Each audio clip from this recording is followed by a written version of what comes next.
Yeah, it's been a long week. Meow. Now we're just going to close today with sort of an interesting thing that's been bothering me for quite a while. There are certain programs of study at major universities. One in the Eastern Corridor in New York City/New York City is a private university. Another one is at a Midwestern university in the large city of Omaha. And they are both called communication disorders. Now, communication disorder is a technical, medical, scientific, psychological term. What are the 5 communication disorders? Okay, well, the DSM-5, which is a book that determines everything that's wrong with you and gives you examples for diagnosis in psychiatry. The DSM-5 communication disorders are broken into the following categories: language disorder, speech sound disorder, childhood onset fluency disorder, stuttering, social pragmatic communication disorder, unspecified communication disorder. So you always have to have a catch-all. Now, the thing I don't like about this kind of psychiatry, this kind of treatment, is that, well, you have to be one of these things. And if you don't fit, then you're just unspecified. I don't like these labels being applied to people. But other people say we can't heal them if we don't have a diagnosis. Well, I say this is a diagnosis, it's an opinion, really.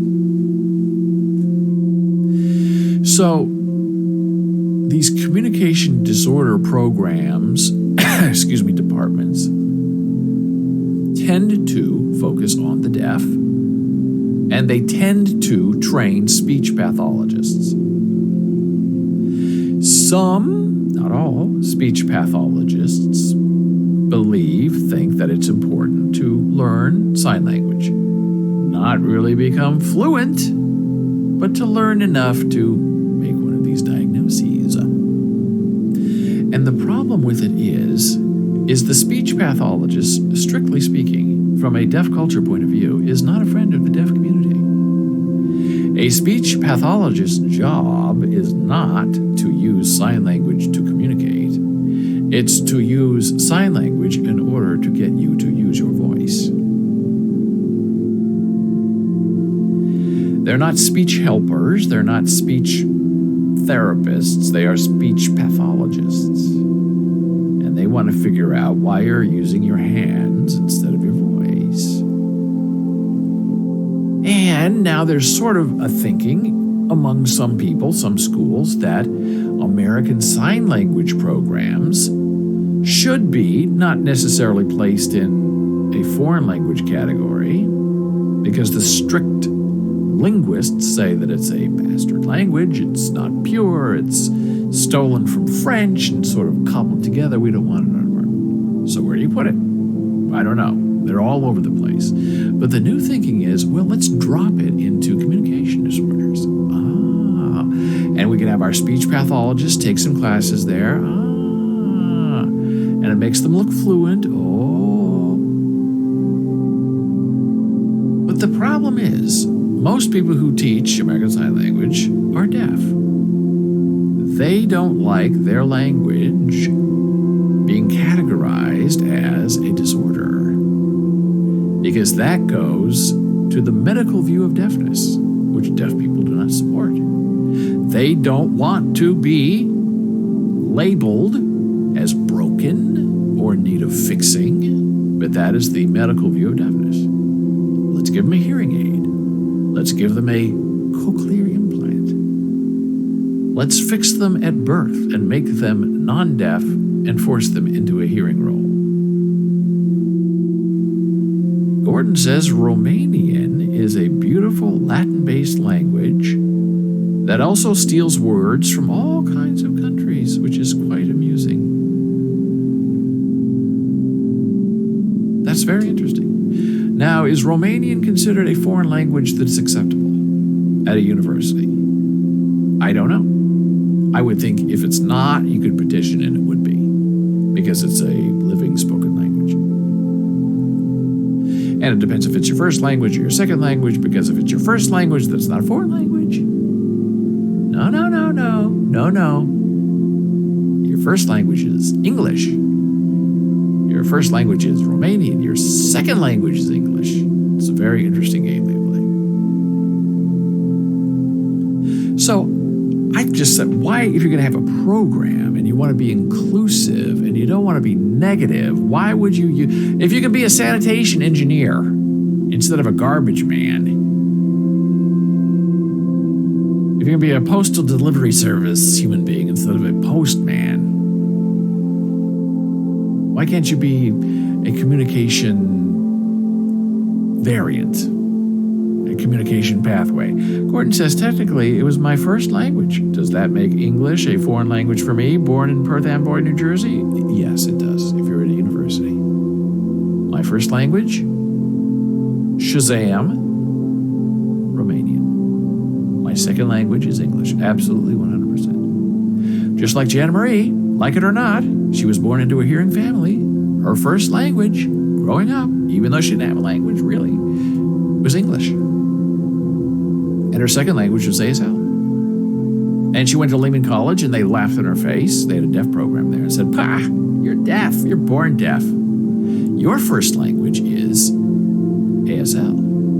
And we don't accept English as a foreign language here, so you're going to have to take Spanish." Now, that's a rough thing to say, that you have to have a spoken language be a foreign language for a deaf person. And so she petitioned and she did the research and she said, no. My first language, in every sense of the word, was English. And it was later in high school and later in college that I learned ASL because of my deafness, and ASL is my second language, therefore my foreign language that I'm allowed to test out of and get it waived. And she won her appeal. But to have to go through it at a university with, at that time, a deaf adult program in education was just weird. So is there any communication variations? Communication methods? Why does it have to be the negative? Disorder. Oh, you're disordered. The American Sign Language program is in communication disorders. That's not going to go over well with people. And you think, well, it's just a word. What does it matter? It's a diagnosis. Well, several years ago, 2018, the state of New York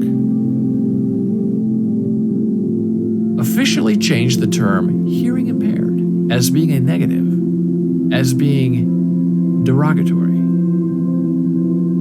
and is now changed to deaf or hard of hearing, which is super fantastic, and not all states believe that. A new bill signed in 2018 by then Governor New York Andrew Cuomo has changed the term hearing impaired as it appeared in state law, to deaf or hard of hearing. The bill was passed in March by the State Assembly and the Senate in April. Legislation was sponsored by Senator Murphy. Utah passed a similar law the year before. That's what it should be. Change it. Just because the DSM-5 says it's a disorder doesn't mean you have to name your program that. Doesn't mean you have to name your department that. Find a better way, do a better job. Include people through language. Don't label them and disassociate them based on a preconceived notion of what's acceptable and what is not acceptable. And now we have come to the end momentarily of our time together. We started off strong, we're ending strong, our middle was strong.